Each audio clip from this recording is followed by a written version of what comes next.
fingiendo ser el arte de lo imprevisto. Tudo começou com um futebolista artista que chegou a capitão da Lazio.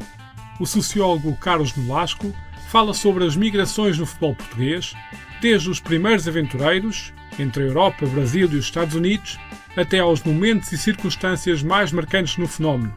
Antes que o mercado se agite com transferências, conta-se a história do vai e vem.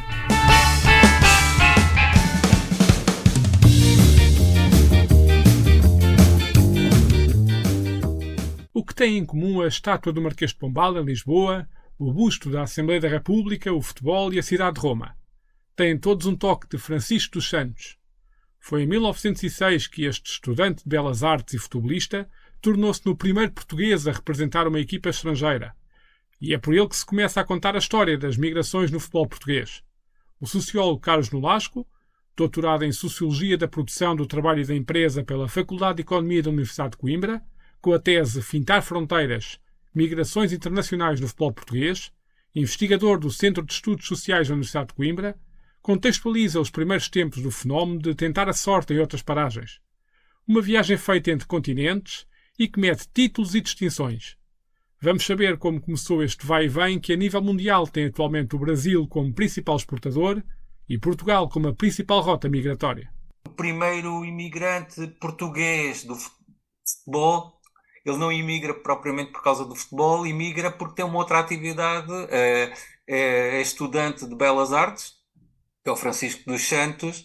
Ele é estudante de Belas Artes já desde, mesmo dos últimos anos do século XIX, ele já vinha a jogar futebol. Ele era um estudante do Casa Pia, jogou no Casa Pia, jogou no Sport Lisboa, depois fez um interregno porque, entretanto, também foi estudar pintura para Paris, regressa, volta a jogar futebol, e em 1906 ele vai para Roma estudar escultura. Já era chefe de família, por aquilo que rezam as crónicas. A bolsa de estudo que tinha não era muito abonatória, e então ele teve que se desenrascar e procurar alternativas, e jogou futebol profissional na Lazio durante o período em que esteve em Roma, entre 1906 e 1908, e não se sabe muito da carreira que ele fez. Sabe-se que é referenciado num artigo da Gazzetta dello Sport, acho que é assim que se chamava, posso estar aqui a incorrer em erro, pelo facto de ter feito um jogo como capitão da Lazio, em que jogou com as costelas partidas, e portanto foi enaltecido o facto de ter jogado com enorme sofrimento e enorme dedicação, e não se sabe muito bem de outros feitos desportivos que ele tenha realizado em terras transalpinas, mas o que é certo é que ele depois regressa a Lisboa, joga ainda no Sporting Clube de Portugal antes de abandonar o futebol, e em 1911, quando é lançado o concurso para a elaboração do busto oficial da República, a proposta escultórica que ele apresenta ganha, e o busto oficial da República Portuguesa ainda hoje é a escultura que o Francisco dos Santos fez em 1911, coincidentemente o primeiro migrante do futebol português. É um migrante acidental, como serão serão alguns que se seguirão, são quase situações episódicas. Apesar de tudo, o futebol português não tem não tem um campeonato muito organizado, não tem campeonato organizado, só acontecerá já na segunda década do século XX, e portanto a competitividade é uma competitividade sempre muito mitigada. Mas há, em 1913, salvo erro, em 1913 exatamente, há um jogador que integra a comitiva, uma comitiva portuguesa da Associação de Futebol de Lisboa, que se desloca ao Brasil, e que é convidado pelo Botafogo, chamava-se Luís Vieira, para integrar o plantel do Botafogo, que tinha a intenção de conseguir atrair adeptos portugueses. E ele fica a jogar, volta a Lisboa, mas depois volta novamente para o Brasil. E de certa forma acontece isso muitos anos depois, em 1947, quando o Rogério Carvalho, que era na altura a maior estrela de sempre do futebol do Benfica, é convidado também pelo Botafogo para ir para o Brasil. E fizeram na altura uma proposta irrecusável, e que ele aceitou, mas que regressa passado pouco tempo com o argumento que não se terá adaptado. E os episódios vão se sucedendo assim. Há também o Jorge Mendonça em 1958, que tendo tido formação no Sporting, foi emprestado ou foi vendido, já não me recordo agora, ao Sporting de Braga. Ele era um jogador ainda muito novo e dá-se o acaso de que o campeonato português terminava muito mais cedo do que o campeonato espanhol. E então o Desportivo da Corunha solicitou o empréstimo do Jorge Mendonça ao Sporting de Braga para ir fazer a parte final do Campeonato Espanhol. Isso aconteceu e ele foi para a Espanha e nunca mais regressou. E foi o primeiro português a ganhar títulos no estrangeiro, porque ele, depois do Desportivo da Corunha, está de 9 anos no Atlético de Madrid, onde ganha vários troféus, Campeonato Nacional, Taças do Rei, e depois ainda faz mais 2 épocas no Futebol Clube de Barcelona. E já depois, no final da carreira, salvo erro, ele terá jogado no Mallorca, onde sofreu uma lesão e depois já não voltou ao futebol. Se o pontapé de saída foi dado por um jogador artista, e ocorreu meio por acaso, o que dizer de Jorge Humberto, futebolista da Académica, que acaba a brilhar em Itália e cujas negociações para a transferência são um parto difícil de concluir porque os estudos são a prioridade. Envolveu até dar uma nega a um jogo contra o Santos de Pelé. Há um outro episódio também interessante de um jogador que saiu, que foi o Jorge Humberto, que saiu da Académica em 1961. Era um jogador ainda bastante promissor. Tinha vindo estudar para Coimbra, salvo erro, em 1955, talvez mais tarde. Portanto, como acontecia com muita frequência, ele integrou a equipa da Associação Académica de Coimbra. Ele já tinha sido visto por o Helénio Herrera, que tinha sido treinador do Belenenses, e esse treinador estava na altura no comando do Inter de Milão e fez-lhe o convite para ele fazer 2 jogos à experiência a Milão. Ele ofereceu alguma resistência porque os jogos precisamente coincidiam com a época de exames. Ele era estudante de medicina. Inicialmente não quis ir, depois foi convencido por alguns amigos. Depois também aquilo que lhe propuseram como prémio de jogo para ele ir fazer esses 2 jogos era muito superior àquilo que ele ganhava numa época em Coimbra, então ele acedeu a ir e faz um jogo, salvo erro, com o Spartak da Jugoslávia, e tem um grande destaque, tem um grande protagonismo nesse jogo. E 3 dias depois havia um outro jogo com o Santos do Pelé. Ele diz que não quer e que não faz esse segundo jogo porque tem que ir fazer um exame de medicina. Era o ano letivo que estava em causa e ele regressa a Coimbra e posteriormente tem uma proposta irrecusável do Inter e vai jogar para a Itália em 1961, na época de 1961-62, salvo erro. E em Itália ele está o primeiro ano no Inter, numa situação bastante ingrata porque os clubes italianos só podiam inscrever 2 jogadores estrangeiros e fazem uma proposta que era bastante comum. Aliás, a Itália sempre foi pródiga em arranjar nacionalidades alternativas para os jogadores que necessita. E então propuseram um avô italiano, ele recusou e então não houve alternativa senão colocarem-no a jogar num outro clube e ele faz um segundo ano no Pádua para agrado dele, porque isso também lhe permitia continuar os estudos na Universidade de Pádua. E depois regressa a Coimbra e regressa à Académica e depois faz toda a carreira na Académica e depois torna-se, salvo erro, médico pediatra. O 25 de abril de 1974 marca o país e o futebol não é exceção. A liberdade dos atletas para negociar a sua carreira estabelece uma nova tendência migratória e os olhos estavam agora postos num destino eventualmente pouco provável. O talento dos jogadores nacionais chega aos Estados Unidos. Teve efeito no futebol, teve um efeito significativo no futebol, de forma direta ou indireta, mas houve um processo de democratização também, se bem que o mundo do futebol tinha um certo conservadorismo, mas houve uma libertação, uma certa libertação laboral dos futebolistas, que em alguns casos coincidiu com situações de final de carreira dos futebolistas. E então nós identificamos, algures entre os anos de 1974, 70 e até o final dos anos 70, duas grandes tendências migratórias do futebol português. Ou antes, duas expressivas tendências migratórias. Não ainda são muito volumosas, mas adquirem uma proporção que não tinha paralelo em nenhum outro momento da história do futebol. Que é a saída de jogadores em final de carreira para o campeonato norte-americano.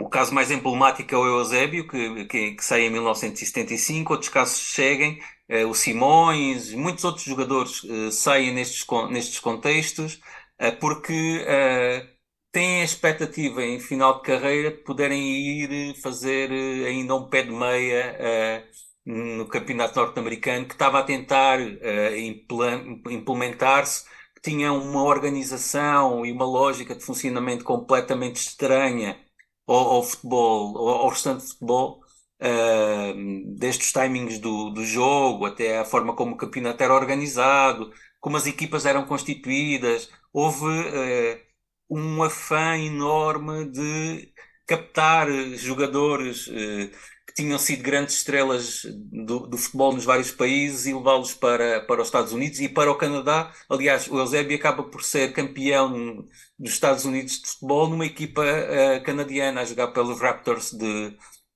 salvo erro, Montreal, talvez. Agora, mas ele é campeão por uma equipa do Canadá. E ele, na altura, era pretendido pelo Cosmos, mas o facto do Cosmos já ter o Pelé e o Beckenbauer impediu que ele fosse para o Cosmos. Então ele fez depois um outro périplo. Mas esta foi uma tendência de muitos jogadores que estavam no futebol português e que fizeram este caminho para os Estados Unidos. Já a segunda metade da década de 70 até a entrada dos anos 80 trouxe outro fenómeno: a saída de jogadores para os campeonatos europeus, nomeadamente Espanha, França e Bélgica. As fracas condições do campeonato nacional, aliadas ao sucesso que alguns atletas iam registrando, como por exemplo João Alves em Salamanca, multiplicaram a presença de futebolistas portugueses além fronteiras. Há uma outra tendência que é um início de um processo migratório para a Europa, com jogadores como, por exemplo, João Alves. O primeiro, acho que terá sido Humberto Coelho a emigrar para o Paris Saint-Germain.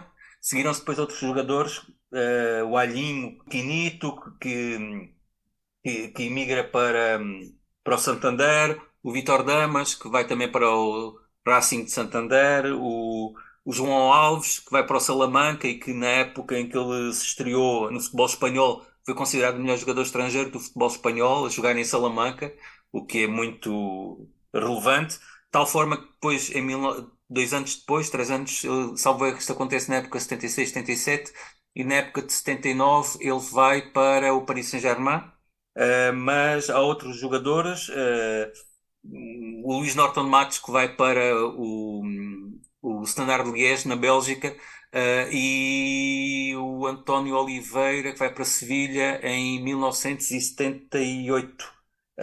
O Gomes, que vai em 1980 para o Gijón, também em Espanha. E, portanto, há aqui todo um conjunto de jogadores de destaque, porque todos estes jogadores que estamos a referir são jogadores internacionais por Portugal e que começam a ter alguma procura internacional, numa altura em que o futebol também estava a sofrer processos de transformação significativos.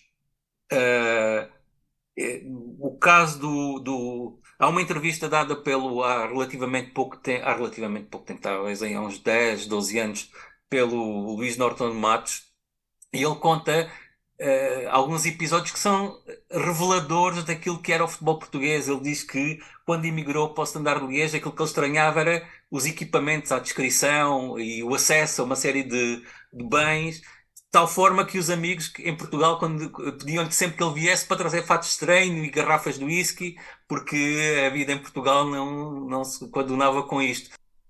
O sucesso desta primeira vaga de imigrantes nos campeonatos europeus terá contribuído fortemente para abrir caminho para, anos mais tarde, dois jogadores se assumirem como êxitos a uma escala mais global: Paulo Futre e Rui Barros.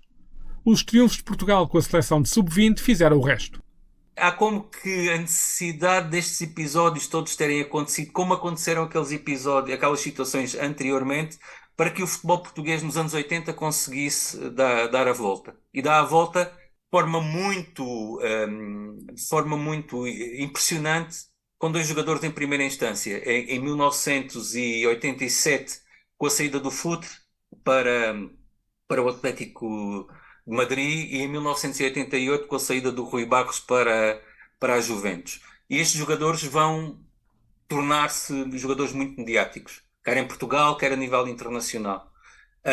Tudo isto é coincidente com a vitória de Portugal no Campeonato do Mundo de Sub-20 na Arábia Saudita em 88 e 2 anos depois em Lisboa com a vitória sobre o Brasil também. De uma geração que ficou conhecida como sendo a geração de ouro, e aquilo que nós assistimos depois, aí sim, é a uma certa debandada dos jogadores do futebol português.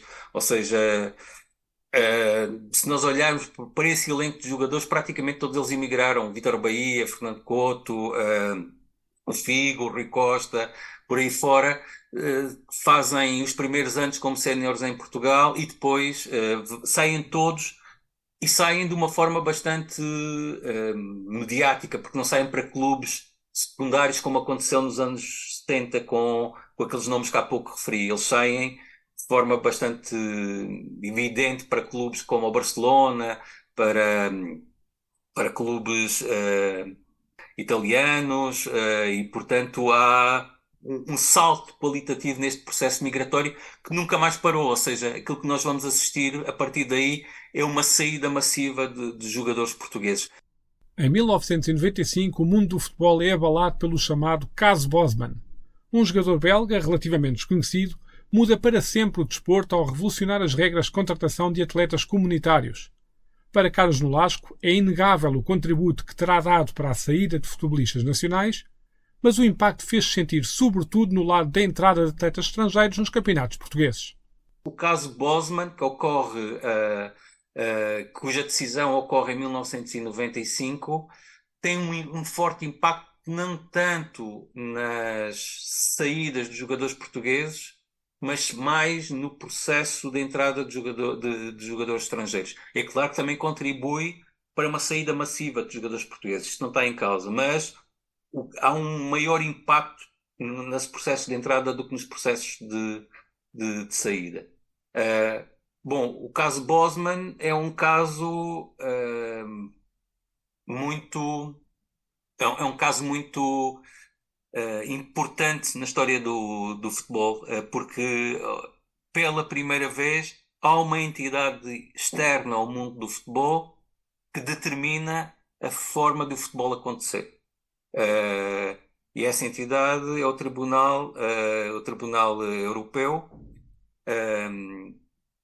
que decide que o futebol na Europa não pode continuar a ocorrer como vinha ocorrendo até ali, à revelia daquilo que eram regras gerais, comuns para todos os cidadãos, e portanto o futebol não podia ter formas de modus operandi distintos daquilo que ocorria para a restante sociedade.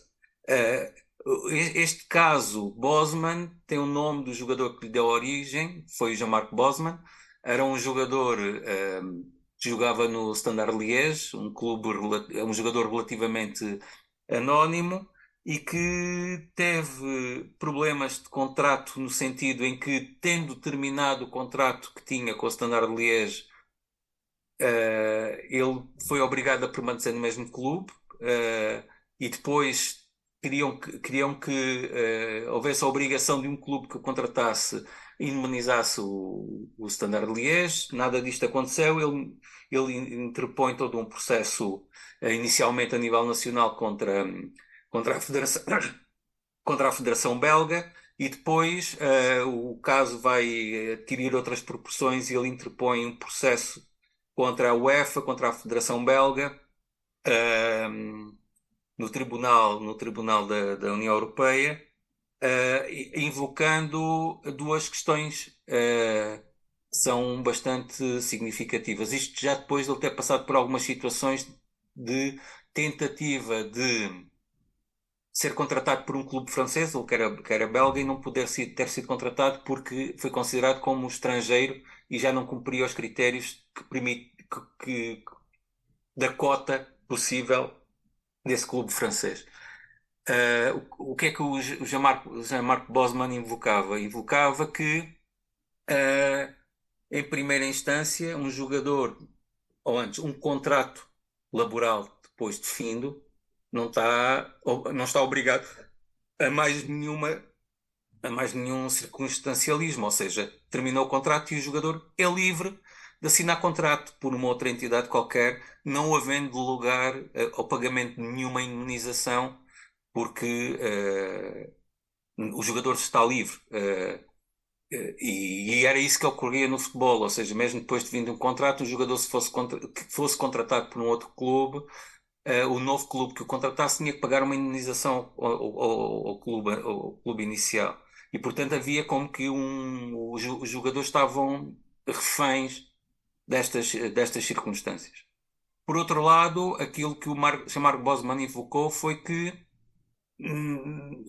sendo ele um cidadão comunitário, era um cidadão belga, o facto de ser contratado por um clube francês, ele não poderia ser considerado como um jogador estrangeiro, porque, sendo cidadão comunitário, ele era isso mesmo, era um cidadão comunitário e, portanto, nunca poderia ver a sua liberdade laboral num outro país comunitário impedida por este setor laboral. E a questão estava mesmo aí, é que até 1995, apesar de já terem sido colocadas várias questões relativas ao futebol e ao desporto, nunca o tribunal se tinha pronunciado sobre estas questões. E aqui a habilidade dos advogados de Jean-Marc Bosman em 95, em dezembro de 95, quando o caso é depois decidido, é invocarem que o futebol é uma atividade, pelo menos ao nível a que é jogado e a que o Jean-Marc Bosman trabalhava, era uma atividade económica, e como sendo atividade económica tinha que obedecer às regras da livre concorrência e, portanto, não podia haver constrangimentos depois de fins dos contratos, bem como ele era um cidadão comunitário e, portanto, não podia haver constrangimentos também à sua mobilidade no espaço europeu. Qual foi a consequência disto? Bom, o futebol teve que se revolucionar completamente. Os clubes entraram em pânico porque isso significava perder ativos humanos, recursos humanos, e, portanto, houve num primeiro instante um pânico e depois houve um processo de readaptação e houve outras lógicas, ou seja, passaram a ser feitos contratos muito mais extensos no tempo, a tentativa de conseguir jogadores mais novos e mais promissores no sentido de explorá-los mais, de explorar ou tirar mais valias destes jogadores em termos financeiros no futuro mais próximo e, portanto, houve, por intermédio do caso Bosman, uma total liberalização do mercado de trabalho futebolístico. Qual foi a consequência disto? É que os jogadores, tanto livres, tiveram mais espaço para a sua mobilidade migratória. E, portanto, Portugal também foi afetado por todo este processo, obviamente, só que a posição semiperiférica do futebol português, por consequência da sociedade portuguesa também, fez com que Portugal sempre estivesse aqui numa situação de entre futebols mais, digamos, mais acessíveis, mais baratos, e o futebol europeu muito mais caro. Então, Portugal tornou-se um hábil gestor de recursos futebolísticos, em que começou a comprar barato, particularmente na América do Sul. Nós já tínhamos abandonado o mercado africano como um mercado preferencial na contratação de jogadores desde os anos 70, desde o processo de independência das colónias. e passamos a privilegiar o mercado sul-americano, em particular o brasileiro. E passamos a contratar muitos jogadores na América do Sul, que depois de serem rentabilizados no futebol português, a nível desportivo, passa a haver também uma rentabilização a nível económico com a sua transferência para outros campeonatos. E, portanto, o caso Bosman é aqui fulcral. Segundo dados do CIES, Observatório do Futebol do Centro de Investigação e Estudos de Sociologia, revelados em janeiro deste ano, o número de futebolistas portugueses a atuar no estrangeiro tem subido de forma consistente, contabilizando já mais de 3 centenas de expatriados. Este número representa uma subida superior a 40% face a 2017. Por outro lado, desde a temporada 2006-2007 que nas ligas profissionais portuguesas o número de jogadores estrangeiros é superior ao número de atletas nacionais. No âmbito da sua tese, Carlos Nolasco teve a oportunidade de entrevistar diversos treinadores de futebol, como forma de perceber que fatores são determinantes na hierarquização de escolhas no momento das contratações. As respostas demonstram que uma coisa é o que se gostaria de ter e outra diferente é aquilo que se pode ter. É tudo questões financeiras, sim, sim, sim, sim. Aquilo que os treinadores que eu entrevistei me disseram, e foram todos eles treinadores, os treinadores que eu entrevistei foram todos treinadores da Primeira Liga, alguns deles fizeram depois percurso também a nível internacional, era de que se tivessem que optar, se tivessem a possibilidade de contratar os jogadores que eles queriam, em primeira opção colocariam os jogadores portugueses. Porque estão ambientados ao futebol nacional, obviamente, porque têm o mesmo património cultural do espaço onde aquele futebol está a ser praticado, portanto falam a mesma língua, têm as mesmas referências culturais, compartilham a mesma religião, uma série de fatores. E porque estavam habituados à dimensão competitiva do futebol português. Porque é que não os contratam? Porque eles acabam por ser jogadores mais caros do que outros, na medida em que, por várias circunstâncias, há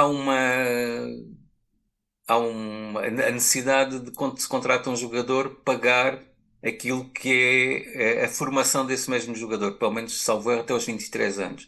E isso faz com que um jogador que se está a iniciar profissionalmente já represente um acréscimo de despesa para um clube muito significativo, se tiver que indemnizar todos os clubes pelos quais o jogador passou até a idade de se tornar profissional. Então, os jogadores portugueses são preteridos nesse aspecto, tal como são preteridos outros jogadores europeus que seriam aqueles que viriam em segundo lugar neste escalonamento, que são os jogadores europeus, também já estão habituados a um ritmo competitivo específico, no qual o futebol português se insere, que já têm uma cultura futebolística, técnico-tática bastante evoluída e que, portanto, também poderiam ser jogadores interessantes, mas padecem do mesmo mal, são jogadores tendencialmente caros para o futebol português. Portanto, jogadores portugueses, jogadores europeus, são preteridos neste caso. Quem é que vem a seguir? Vêm jogadores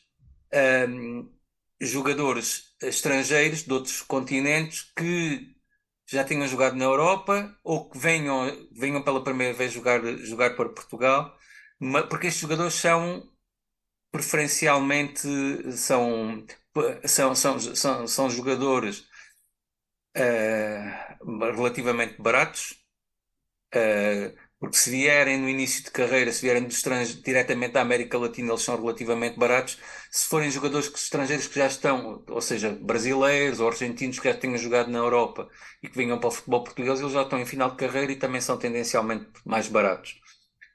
E estes jogadores têm mais valias, porque já vêm de países onde onde o futebol tem a tradição que tem, têm alguma cultura tática, mas precisam de ser aperfeiçoados e ser, no fundo, socializados naquilo que é o futebol, a forma de jogar, a exigência competitiva do futebol em Portugal.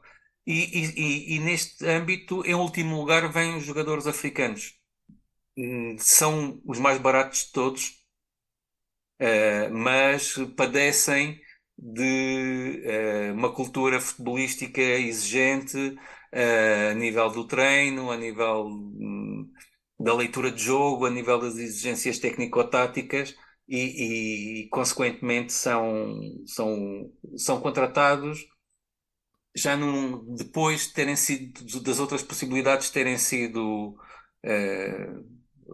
ultrapassadas. E, portanto, isto são eles que são eles que me disseram isto, não sou eu que estou a dizer isto, não é uma mera opinião.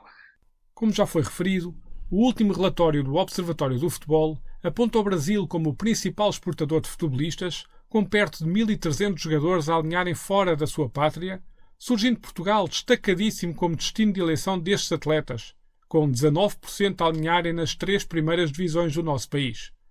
O que motiva este papel dos campeonatos nacionais como rota migratória? Para os jogadores sul-americanos, o futebol português torna-se muito atrativo também por estas características que há pouco que eles estavam a referir, ou seja, referimos que, segundo o Observatório Europeu de Jogadores, a maior rota futebolística, a maior rota migratória futebolística é entre o Brasil e Portugal. E isso tem muito a ver com o facto de, bom, o Brasil ser o maior exportador de futebolistas do mundo e a maior parte deles vive para Portugal e vêm para Portugal porque há um lastro cultural que vem de uma relação colonial bastante antiga, onde há uma língua que é comum, onde há muitos outros fatores que são comuns e que fazem com que o jogador, ao chegar aqui, não se sinta propriamente numa terra estranha. Há comunidades brasileiras em Portugal e isso faz com que ele esteja relativamente integrado. Eu recordo-me naquelas bibliografias que os jogadores costumam publicar por encomenda, daquilo que o Lieton dizia quando saiu do Brasil. Ele teve na iminência de ser contratado por um clube alemão. E então ele foi a essa cidade, não me recordo agora qual era o clube, ele foi a essa cidade e, de facto, segundo ele, ter passeado na rua durante algum tempo foi um fator decisivo para ele decidir não ficar a jogar na Alemanha, porque ele não via pessoas negros ou mulatos nas ruas na Alemanha, via tudo tipos louros com um ar estranho. Não gostou da comida e fundamentalmente teve muito, muito, muito frio. Então, consequentemente, havia uma proposta dele vir para Portugal e ele optou por vir para Portugal. E, portanto, segundo aquele relato do Lietzen, não foram fatores económicos que determinaram o facto de ele escolher Portugal em detrimento da Alemanha, foram sim fatores essencialmente de caráter sociodemográfico, sociocultural. E isso acho que é muito significativo. Refira-se a título de curiosidade que entre os atletas migrantes o ranking por idade e posição destaca os avançados, sobretudo na faixa etária entre os 27 e os 30 anos, que representam 30% do total. Os menos pretendidos são os guarda-redes, em particular os sub-23, que vão pouco além dos 6%. A seguir ao Brasil, rei dos expatriados a nível global, surge a França. Já a maior subida face a 2017 corresponde à Colômbia, que viu aumentar em 49% o número de atletas a atuar no estrangeiro.